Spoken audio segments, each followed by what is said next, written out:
sometimes the man fights up to death or until death to defend his honor, his wife, his family.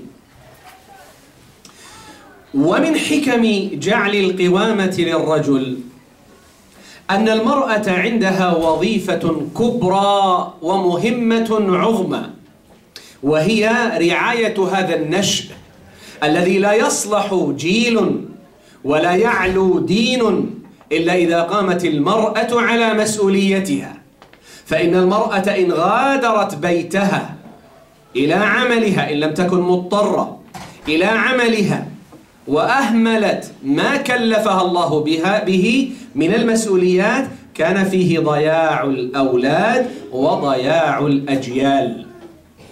Indeed, Allah gave qiwama from His hikmah, wisdom to men. The guardianship gave it to the man over the woman, so the woman, she can devote herself for a bigger responsibility, for the great mission that Allah chose for her, which is taking care of these generations, taking care of the kids, to raise them, to upright them, to teach them the deen, because the deen will not be so strong unless the sisters, unless the mothers, unless the wife take this responsibility seriously.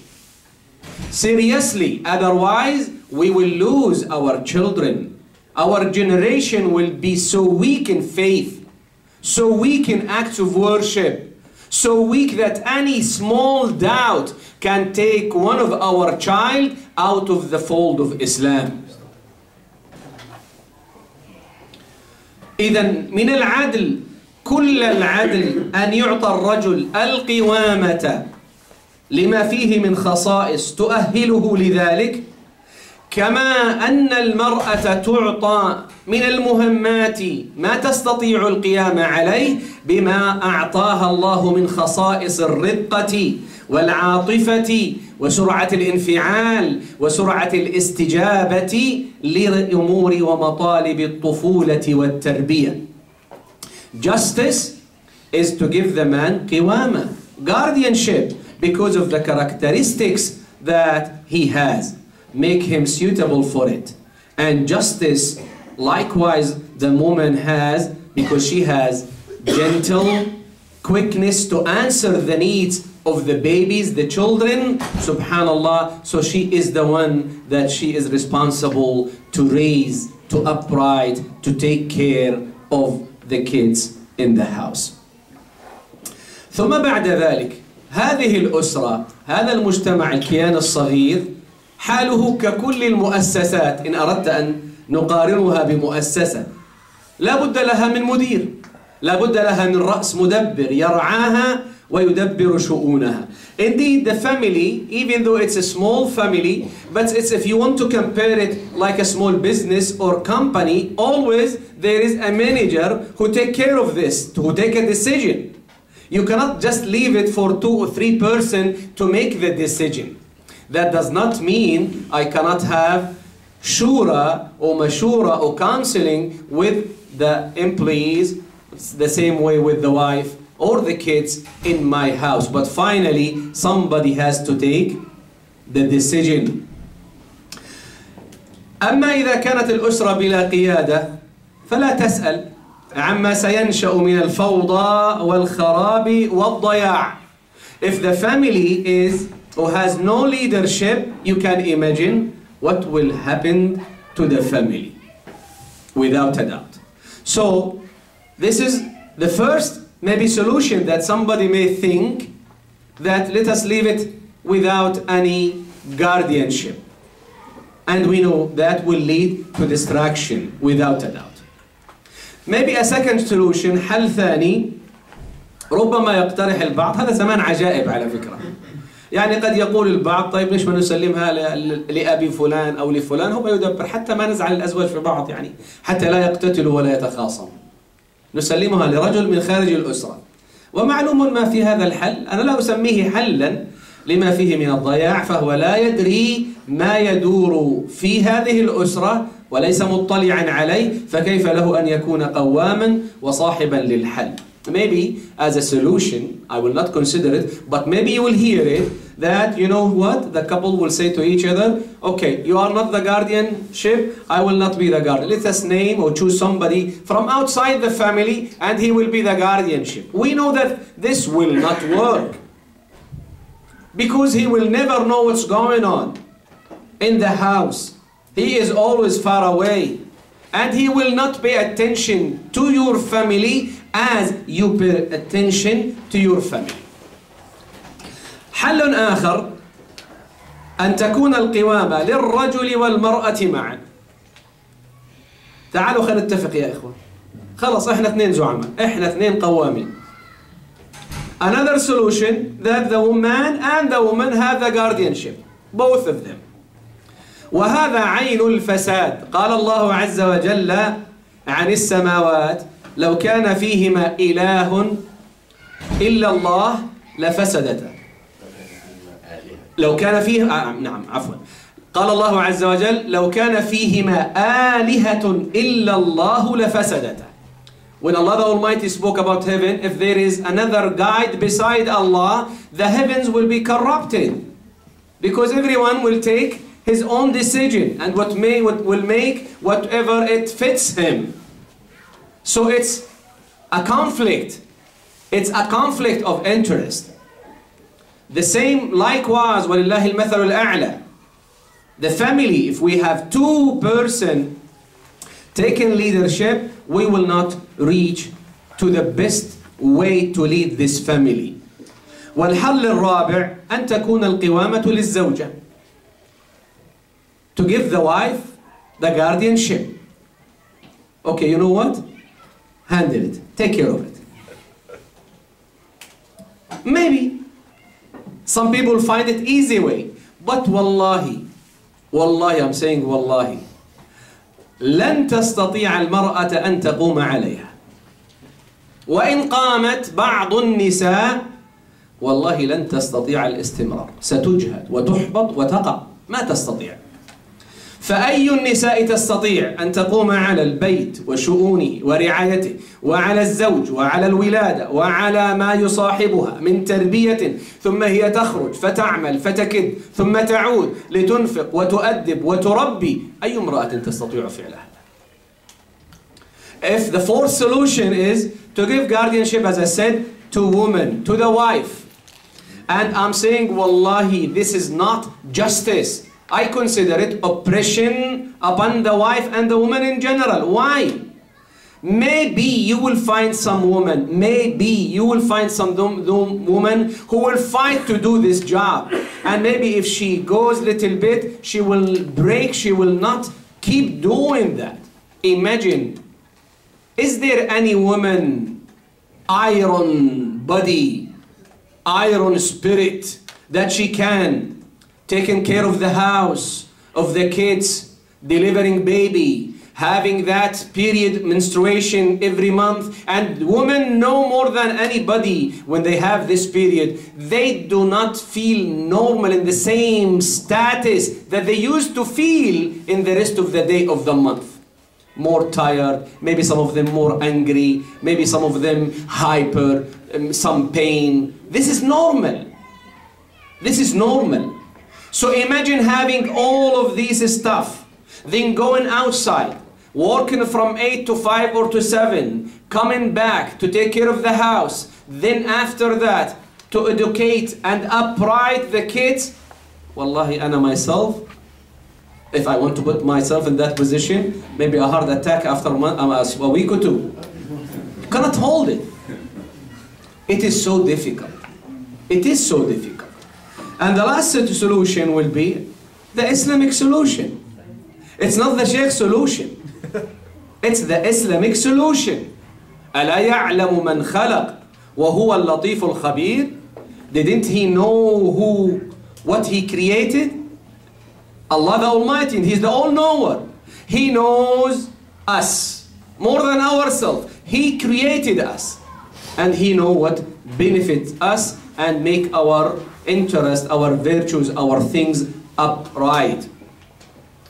فالله عز وجل جعل القوامة بيد الرجل كما قال الرجال قوامون على النساء بما فضل الله بعضهم على بعض وبما أنفقوا من أموالهم. So Allah gave قوامة to men, as the ayah said in Surah An-Nisa 34, which is that men are in charge of women by right of what Allah has given over the other and what they spend for maintenance from their wealth. Now if I said, and I mentioned that Ibn Kathir mentioned قال جنس الرجال أفضل من جنس النساء. The gender of man in general is better because prophethood were among men only. And he used this and used Khilafah is always men and Qada is always for men. But that does not mean as individual to find one sister, one woman better than a dozen of men in her relationship with Allah the Almighty. This is number one that we should understand. لا يعني تفضيل جنس الرجال على النساء أنك لا تجد نساء عابدات تقيات طائعات قانتات أفضل من عشرات الرجال كأفراد. والأمر الآخر تفضيل الرجل على المرأة، هل يعني هذا حط في قدر المرأة؟ حاشا لله. If men are better than women in this case, does that mean that women are in a lower rank or more humiliated? Nobody can think in that. Look at Allah Azza wa Jal when He said في آية الإسراء وفي آية البقرة. في آية الإسراء ولقد فضلنا بعض النبيين على بعض وآتينا داود زبورا. وفي آية البقرة تلك الرسل فضلنا بعضهم على بعض. Allah the Almighty, when He mentioned the prophethood, the prophets, He made some prophets better than others. Anybody can say that those, the one who are not preferred, is in a lower rank or are humiliated because the prophets, other prophets were better than them? No, they have the degree of prophethood and nubuwwah. They are the best creation. They are the best creation of Allah the Almighty, prophets in general. So if we say men, or Ibn Kathir mentioned that, that does not mean that you will not find women who are more worshiping Allah than men or individual men in general. بعد ذلك ننتقل هناك ضوابط وضعها أهل العلم للقوامة.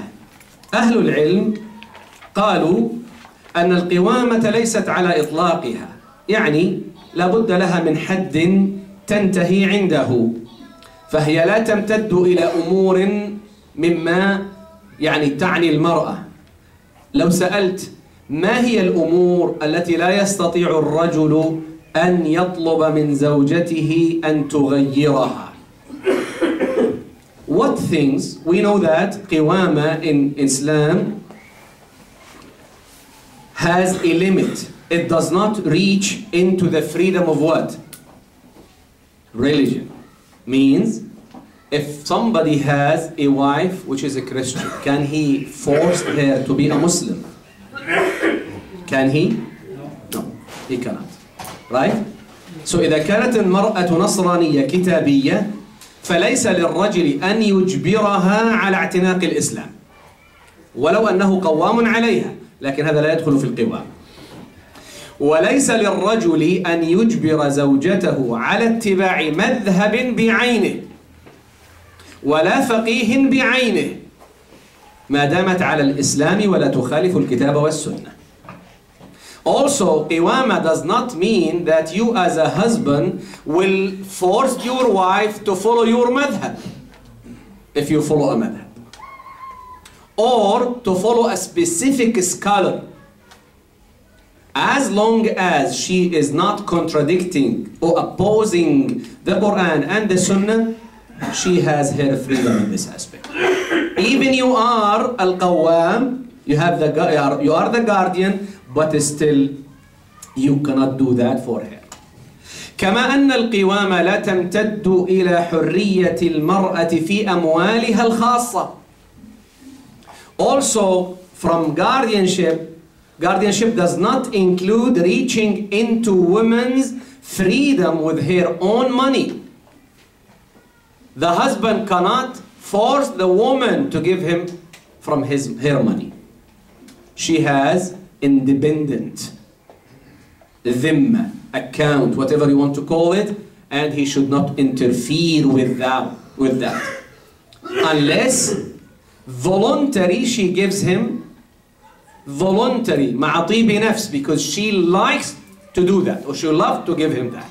Then in this case, no harm on that. قوامة أيضا لا تعني المساواة في الحقوق والواجبات. يعني أنا قوام على المرأة، طيب يلا اليوم دورك روح اشتغلي وأنا أنت اصرفي علي مثلا، لازم تردي علي مثلا. قوامة does not mean that I will one day say what, you know what, I am the guardian, so go today work and spend on me. It does not reach this level. Alhamdulillah, it is limited by some restrictions. طيب إذا كانت القوامة لا تمتد إلى الحقوق الأساسية، والله هذا مهم جدا. إذا كانت القوامة لا تمتد إلى الحقوق الأساسية للمرأة، فما الذي يخيف العلمانيون من المرأة وظلم المرأة وحقوق المرأة؟ لما يطالبون ويفتعلون ما يفتعلون؟ If this is the case, if lordship, if guardianship never reached to interfere in or to affect the principal rights of the woman, so why the secular person keep shouting, jumping, making a problem, saying that we want to defend the rights of the woman? But the rights are achieved. Unless rights for them means that the woman get out without her hijab, imitate the kafirat, to do whatever she wants to do without any limit. Then we can understand their call if this is the case, and we know that this is the case. We know that this is the case. طيب هذه هي الشبهة الأولى. This is the first doubt. The second doubt, and I know that a lot of you will open his ear now and heart, and the sister will do that, but waiting, like to see what the Sheikh will say. Ready.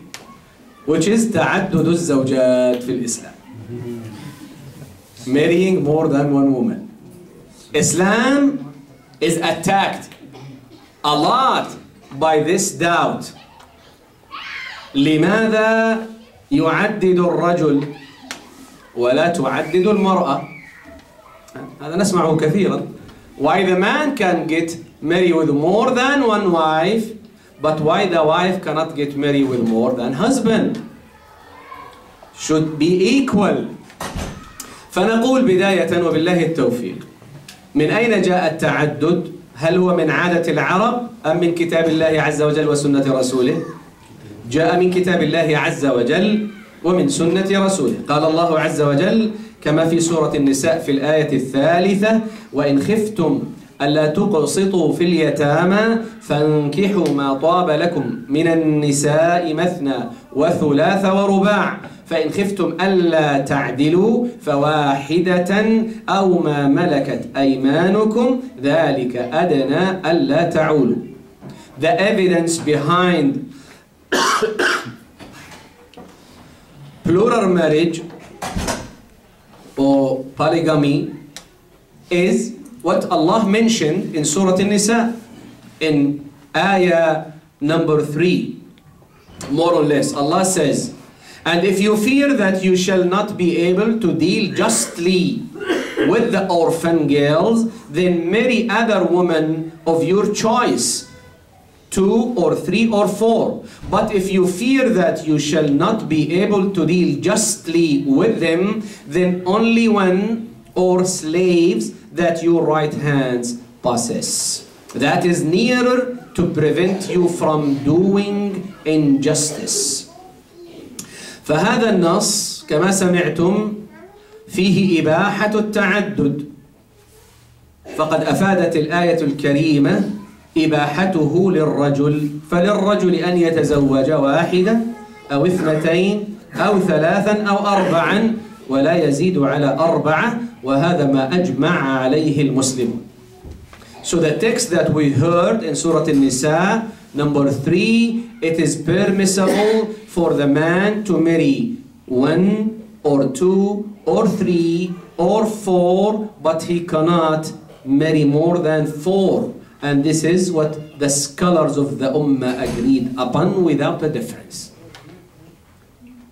So, التعدد، السؤال: هل التعدد جاء به الإسلام؟ Plural marriage, polygamy, polygamy came from Islam. Polygamy, that's it. Polygamy, okay. So, did Islam bring that? Or it was before Islam even? And I need the sister to say something about it. Before Islam, right? In the civilization before Islam, in a religion, the religion that came before Islam, we have this aspect in every and each religion. Even Christianity nowadays, So let us just go for some text from the Bible. And before giving the text,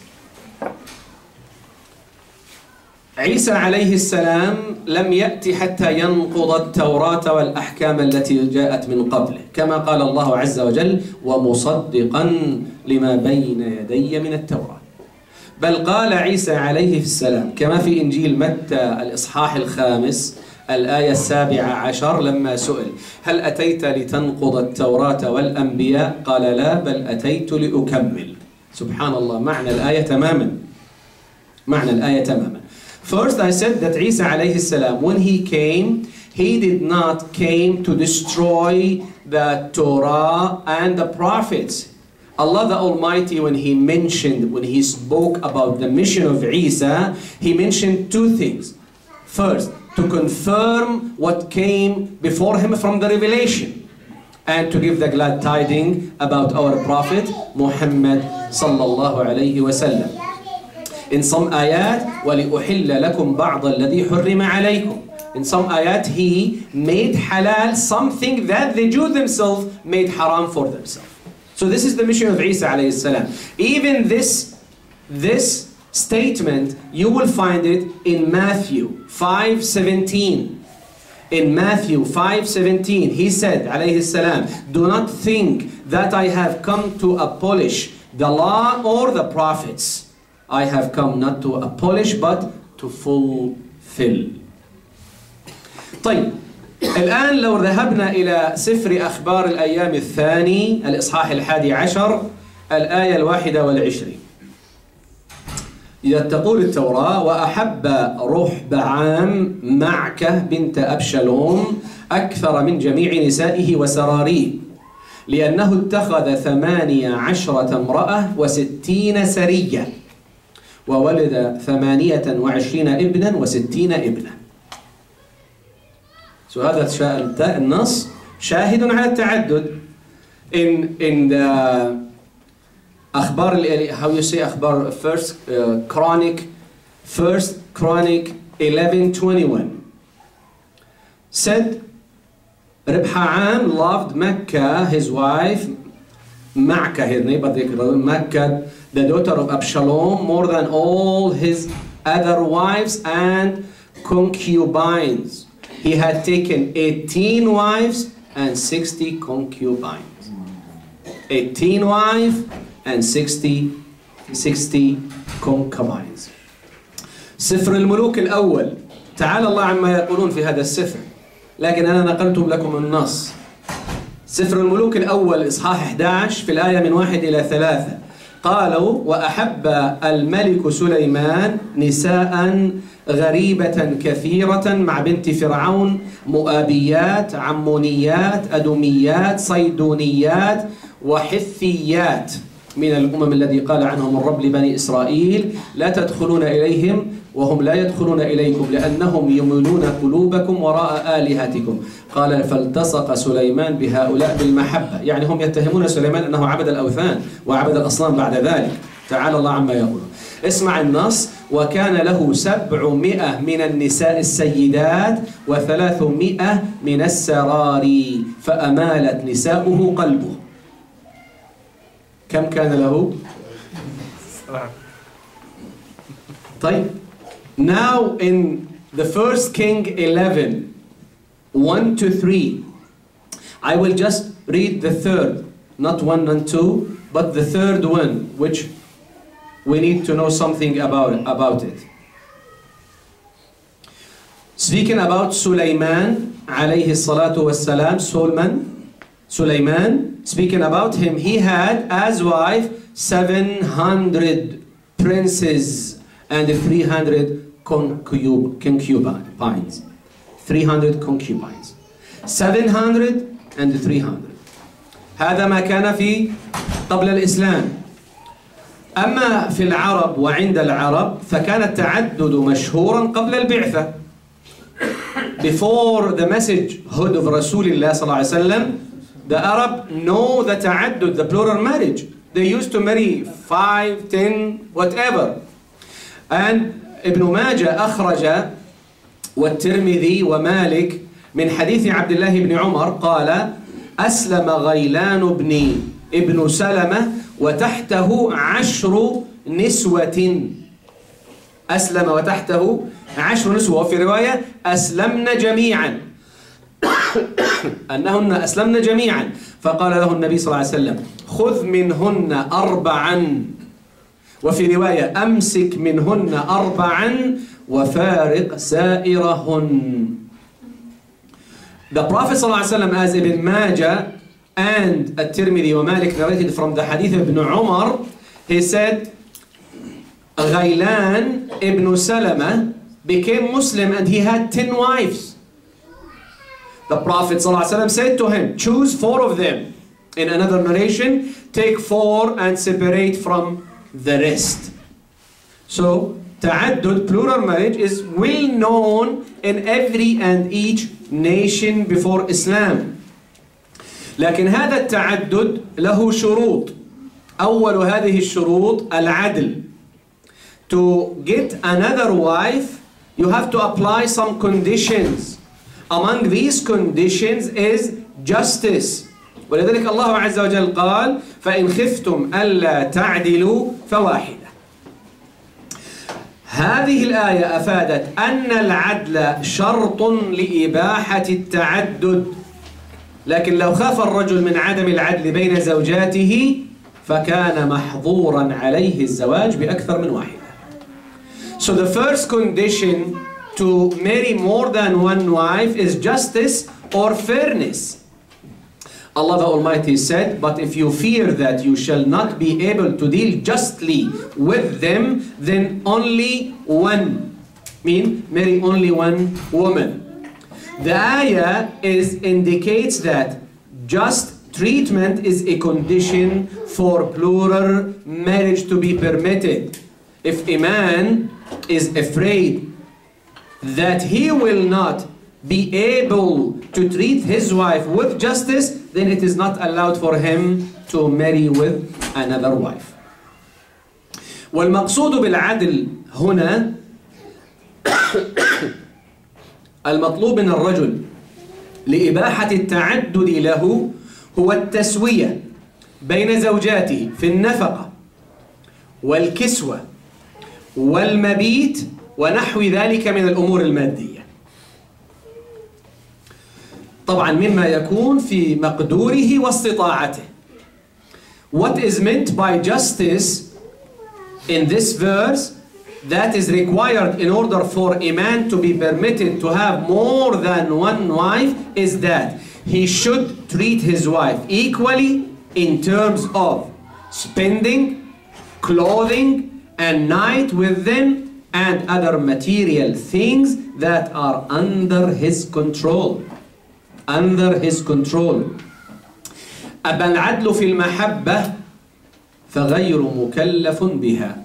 العدل أن يعدل في المحبة بين الزوجات هذا غير مطلوب لأنه لا يستطيعه، وهذا معنى قول الله عز وجل: ولن تستطيعوا أن تعدلوا بين النساء ولو حرصتم، أي المحبة القلبية. With regard to justice or fairness in